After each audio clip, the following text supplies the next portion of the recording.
대치동 음마아파트가 2016, 17년도에는 10억 정도였다고 하는데 그게 점차 올라서 지금은 뭐 30억, 40억 이렇게 급등을 하고 부동산 값이 너무 쉽게 오르니까 사람들이 10억, 1억 실제로 모으려면 너무 힘들잖아요. 근데 집값 1, 2억 오르는 게 아니라 아예 집값이 10억, 20억 이렇게 오르기 때문에 거기에 대해서 좀 이렇게 둔감해진 게 아닌가. 미국 연준도 또 금리를 이제 다시 인하 기조로 한다고 하니까 아마 당분간은 계속 이렇게 유동성 장세 이어지고 인플레가 계속 이어지면은 사람들이 더 돈의 가치를 좀 적게 생각하는 그런 경향이 이어질 것 같습니다. 그래서 한국이 급속한 경제 성장을 이룩하다 보니까 한국 안에 다 같이 살고 있지만 아예 자라난 나라가 다르다. 할머니, 할아버지, 조부모 세대는 후진국에서 태어났다면 우리의 부모님 세대는 중진국에서 태어났고 그다음에 지금 이제 MZ 세대들은 선진국에서 태어났다. 그렇기 때문에 돈에 대한 태도도 다르고 옛날에 뭐 조부모나 아니면 부모 세대님들은 최대한 아끼고 모으고 절약하고 그래도 은행 뭐 예적금 금리가 10%대였으니까 쉽게 부를 이룰 수 있고 또 이제 부동산 투자로 부동산 가치가 상승하면서 자산가 대열에 들어가고 그렇게 됐지만 지금 MZ세대들은 아예 그 선진국이 된 상태에서 태어났기 때문에 어떻게 보면은 기성세대가 이해할 수 없는 그런 소비 문화에 많이 젖어 있고 또 소비를 통해서 자신의 정체성을 표현을 하려고 하고 그래서 그런 부분이 굉장히 강해서 세대에 따라서 소비에 대해서 돈에 대한 태도가 많이 다른 것 같은데 제가 기자 시작할 때도 한국에 제2의 IMF가 온다고 그런 루머가 돌았거든요. 근데 다행히 오지 않았고 주가도 계속 올랐고 그다음에 그 2020년대 들어왔을 때도 제2의 IMF가 올 것 같다. 그러니까 그런 루머가 계속 있기는 했는데 지금까지 오지 않았고 또 지금도 제2의 IMF가 올 것 같다 아니면 주식시장이 폭락할 것 같다라고는 하지만 뭐 주식 폭락이 뭐 한 8% 그 정도 이렇게 빠지는 정도고 연준도 다시 금리를 인하한다고 해서 계속 이제 유동성 장세가 이어지고 있는데 그러니까 이제 소비에도 거품이 끼는 거죠. 유동성 장세에서 시중에 돈이 많이 풀리면서 불로소득으로 이렇게 얻게 되니까 좀 쉽게 소비하는 경향이 있을 것 같은데 만약에 급격한 급락이 왔을 때 본인의 소비 습관을 유지하기 힘들다는 거를 이제 그때 겪으면서 예전에 저희가 그 고등학교 때 IMF를 겪었을 때 왔던 그런 자각을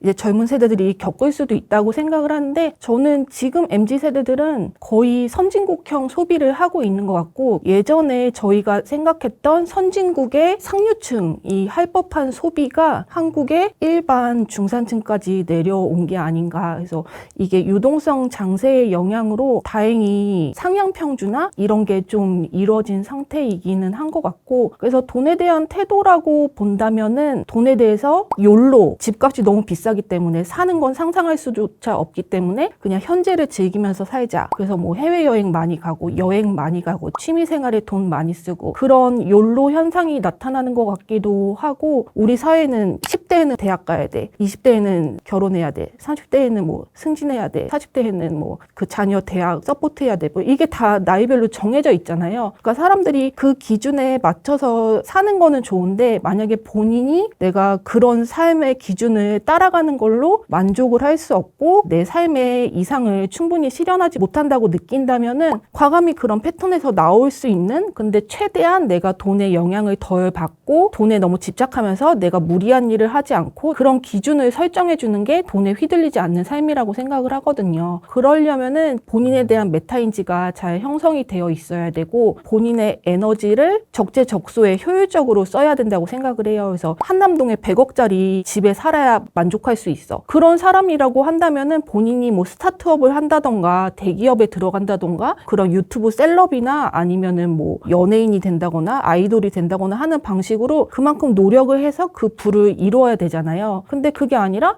나는 그냥 지방에 그런 헌집 살기가 유행이라고 하는데 그런 데서 그냥 뭐 1억, 2억짜리 집 사가지고 거기에서 이렇게 텃밭 가꾸면서 살고 싶어 라고 하면은 그런 삶도 이제 인정이 돼야 되는 거죠. 그래서 본인에 대한 메타인지 내가 어느 정도 수준에서 만족할 수 있는 사람인가. 그래서 좀 더 다양한 삶의 방식이 허용이 돼야 한국 사회에서 돈이나 그런 거에 대한 과도한 집착이라던가 돈에 대한 불필요한 그런 탐욕이 좀 줄어드는 그런 계기가 될 것 같고 돈에 휘둘리지 않는 삶이 가능해야 된다고 생각해요. 그 다음에 두 번째는 돈에 대해서 이중적인 태도는 자제를 해야 될 필요가 있다고 생각을 해요. 돈 돈에 대해서 정말 우리에게 고마운 존재고 내가 뭐 하고 싶은 일, 그다음에 뭐 나의 꿈이나 이상 이런 거를 실현할 수 있게 해주는 정말 그 밑바탕이 되고 필수적인 그런 존재가 되지만 너무 많이 돈을 무가치하게 쓰게 되면은 그게 독이 돼서 돌아오기도 하고, 예를 들어서 금융이나 경제랑 상관없는 말씀을 드려서 좀 의아하실 수도 있지만 흥부놀부전이 있잖아요. 놀부라는 그런 이름이 한국어 놀다에서 왔다는 그런 분들도 있지만 이게 티베트 아니면 네팔 지역에서는 놀부가 동화에서 상인 이름으로 많이 나오거든요. 그래서 부자 상인 아니면은 장사를 잘해서 돈을 잘 버는 상인, 그런 상인으로 놀부가 나와요. 그 다음에 제가 찾아보니까 놀부가 주인공으로 나온 그런 티베트 전래 동화가 있는데 친구가 놀부가 맡겨둔 금을 야금야금 훔친 거예요. 그래서 놀부가 그거를 알고 똑같은 방식으로 되갚아 주거든요. 자식을 숨긴다던가 자식이 원숭이가 됐다고 속여서 친구가 자기가 속였다는 거를 토로를 하고 다시 금을 돌려주게 만드는, 그러니까 놀부가 티베트의 인식에서는 그렇게 막 탐욕스럽고 부를 위해서는 나쁜 행동도 서슴지 않고 그런 게 아니라 열심히 돈을 벌지만 자신의 이익을 불공정하게 침해한 사람에 대해서는 되갚아주는 그런 어떤 이미지로 놀부가 형성이 됐다고 해서 아마 그게 이제 옛날에 한국으로 오면서 다른 인식이 생겼을 수는 있다고는 생각을 하지만, 돈은 더 넓은 세상을 보여주는 고마운 존재이지만 부당한 방법으로 벌면 안 되고 부정하게 사용해서 다른 사람을 해하면 안 된다. 그런 식으로 좀 이제 인식이 바뀌어야 될 거라고 생각을 합니다.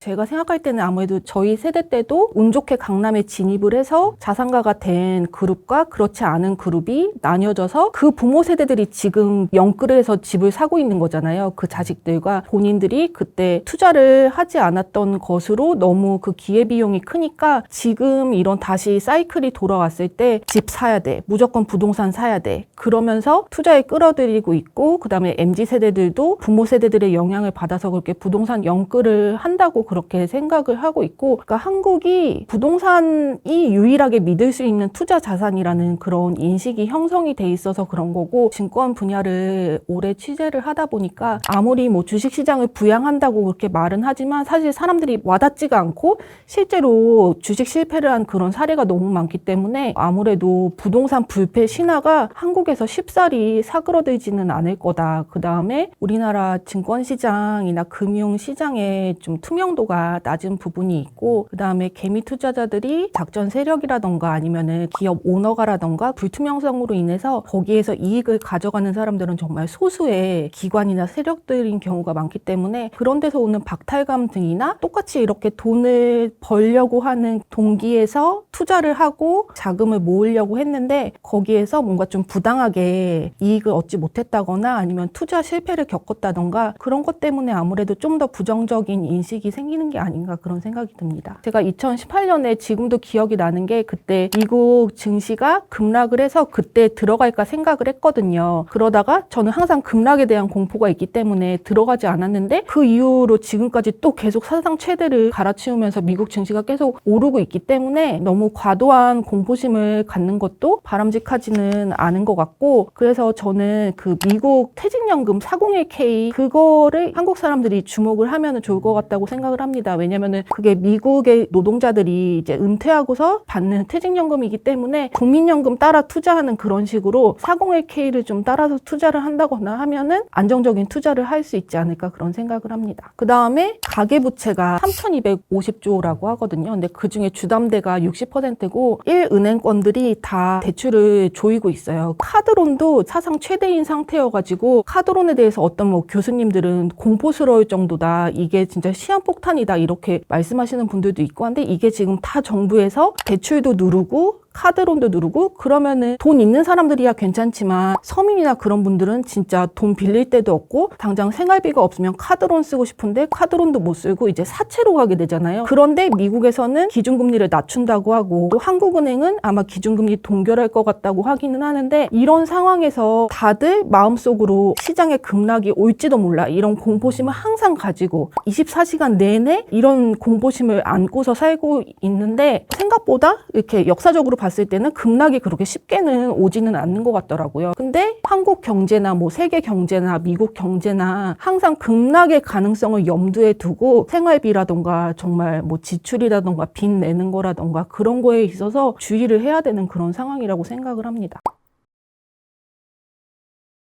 제가 현장에서 느끼는 거는 제가 지금은 유통을 담당을 하고 있는데 한국 소비자들은 정말 물가 오르는 거에 되게 민감해서 과자 회사, 식품 회사 정말 100원 올리는 것도 되게 조심스러워하고 특히 라면 같은 경우에는 100원만 올라도 소비자들이 굉장히 막 항의를 하기 때문에 제품 가격을 많이 올리는 거에 되게 주저를 하는데 어떻게 보면은 업체 입장에서는 이게 물가 상승률이 일어나고 있는데 값을 많이 못 올리면은 그만큼 부담을 떠안거나 그런 상황이 될 수 있어서 한국 소비자들이 라면값 50원, 100원에 너무 민감하게 반응하는 건 좀 아니지 않나 그런 생각을 하긴 합니다. 필수적인 식품이라고 해서 굉장히 민감한 건 맞는데 그거보다는 좀 큰 돈을 아껴야 된다고 생각하거든요. 주식으로 뭐 몇백만 원, 몇천만 원 날리면서 라면값 100원 오른 거에 분노하고 그런 상황이 되는 거죠. 그런 상황을 최대한 방지할 수 있게 금융교육을 잘 하고 주식 투자 실패하지 않게 가이드 잘 하고 그러면서 이제 전 세계적인 유동성 장세에서 최대한 기업이나 소비자나 무너지지 않게 해야 된다고 생각을 합니다. 한국은 그래도 제가 그 튀르키예에 있다가 한국에 왔을 때 저는 한국도 튀르키예처럼 금방 그런 위기가 올 줄 알았어요. 튀르키예는 리라 값이 폭등을 하면서 물가가 정말 하루가 다르게 2배, 3배가 되는 그런 상황이었거든요. 그랬는데 한국은 그때서부터 조금씩 오르더니 지금 굉장히 인플레가 지속이 되고 있고 앞으로도 계속 지속이 될 것 같아서 사실 직장인들의 삶이 더 팍팍해질 것 같습니다. 그 다음에 튀르키예에서는 물가가 달러를 기준으로 달라지기 때문에 리라 가치에 따라서 계속 가격이 변동이 되는 거예요. 그래서 식당에서 밥을 먹어도 가격이 뭐 한 달, 2달마다 계속 달라지고 막 2배가 오르고 그런 상황까지 이뤄지는데 제가 그때 학교에서 월급을 받은 것도 달러 기준으로 받기는 했는데 그러니까 사람들이 많이 힘들다고 그렇게 얘기를 하고 그래도 나라 경제는 튀르키예가 전통적인 산업들이 많기 때문에 사람들이 삶의 기반 안에서 이제 살고 있기는 하지만 사실 한국이 그래도 지금 경제가 세계적으로 좀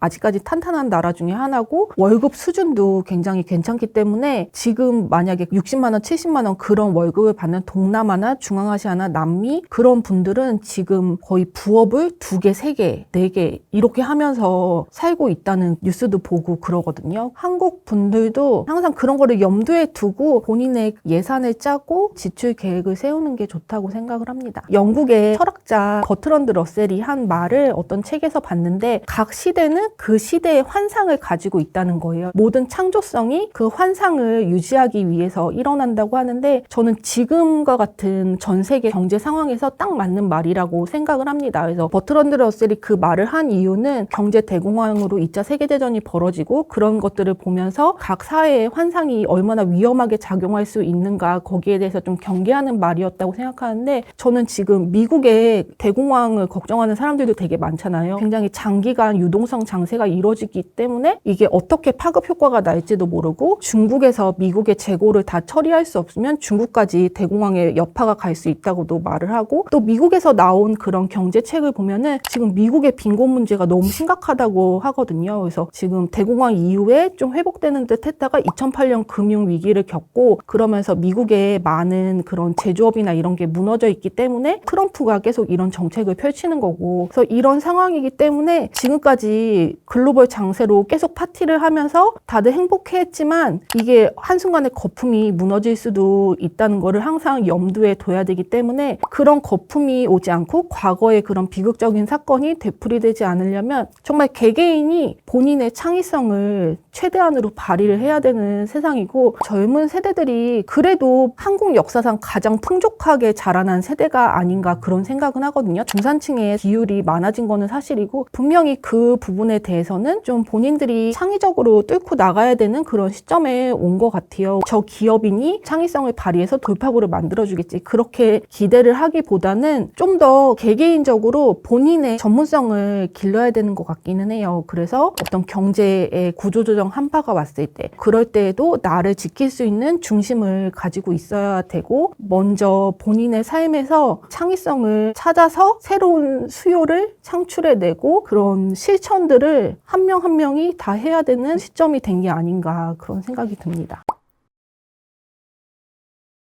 제가 그 금융용어 책을 냈는데 저도 이제 증권 쪽으로 들어왔지만 좀 경제에 대해서 이제 일을 시작하면서 배우고 알기 시작하고 좀 그런 케이스거든요. 그런데 좀 이렇게 잘 모르는 상태에서 경제에 대해서 공부를 하면 할수록 제가 알고 있었던 기존 지식하고 경제 지식이 이렇게 연결이 돼서 뭔가 이렇게 융합이 되는 그런 느낌을 받았어요. 그래서 경제 투자를 할 때 좀 더 이렇게 다각도로 시장을 바라보고 그다음에 본인이 투자 판단을 할 때 다양한 전문가들의 의견을 들어보고 거기에서 본인이 스스로 판단을 해서 투자를 해야 된다고 생각을 하고 그다음에 저는 사실 투자를 해서 성공을 할 거라고 기대를 하면 안 된다고 생각을 하거든요. 그러니까 사람들이 너무 쉽게 여기서 한 10%, 20%만 먹어도 수익인 것 같아 하면서 쉽게 들어가지만 정말 그렇게 해서 주식을 뭐 100만 원 날리고 1000만 원 날리고 그 돈이면은 정말 비싼 레스토랑 가고 해외여행 갔다 올 수 있거든요. 그런 삶의 소소한 행복들을 포기하면서 주식 투자에 그렇게 쉽게 돈을 맡긴다는 것 자체가 저는 되게 어불성설이라고 생각을 해요. 그러면은 좀 너무 금융에 대해서 부정적인 사람 아니냐 그렇게 말씀을 하실 수도 있을 것 같은데 그렇지는 않고 하지만 성공 투자를 할 때는 본인이 반드시 본인 삶에 대한 기준을 가지고 있어야 되고 본인의 삶의 소소한 행복까지 포기를 하면서 너무 투자에 매달리진 않았으면 좋겠다 이런 생각을 합니다.